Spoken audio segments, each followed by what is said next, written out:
కి హాజరు కాకపోవడంపై చర్చ జరుగుతుండటంతో ఈ నెల 29న మొదలయ్యే అసెంబ్లీ సమావేశాలకు హాజరు కావాలని కేసీఆర్ భావిస్తున్నారు. కేసీఆర్ క్రియాశీలక రాజకీయాల్లో లేడని సీఎం రేవంత్ ప్రకటించిన మరునాడే తెలంగాణ భవనంలో మీటింగ్కు వస్తానని ప్రకటించారు కేసీఆర్. ఇప్పుడు కొడంగల్ నియోజకవర్గ సభలో రేవంత్ సవాళ్లు. కేసీఆర్ ప్రెస్ మీట్ పై సీఎం సంచలన కామెంట్స్ చేశారు. అసెంబ్లీకి రావాలని కేసీఆర్ డిసైడ్ అయినట్టుగా తెలుస్తుంది. ఈ మేరకు నేతలతో కూడా సంకేతాలు ఇచ్చినట్టుగా తెలుస్తుంది. తెలంగాణ రాష్ట్ర ప్రయోజనాల పరిరక్షణ ధ్యేయంగా బీఆర్ఎస్ మరోమారు ప్రజాక్షేత్రంలోకి వెళ్లేందుకు సిద్ధమైంది. ఎర్రవెల్లిలోని తన ఫామ్ హౌస్లో పార్టీ ముఖ్య నేతలతో ఒక కీలక సమావేశం నిర్ణయించారు.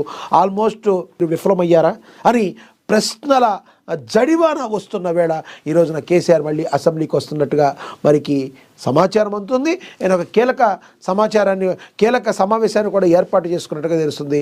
మీరేమంటారు ఫ్రెండ్స్? నిజంగా కేసీఆర్ గన మరి అసెంబ్లీకి వస్తే అసెంబ్లీలో చర్చలు వాడివేడిగా జరిగే అవకాశం ఉందా?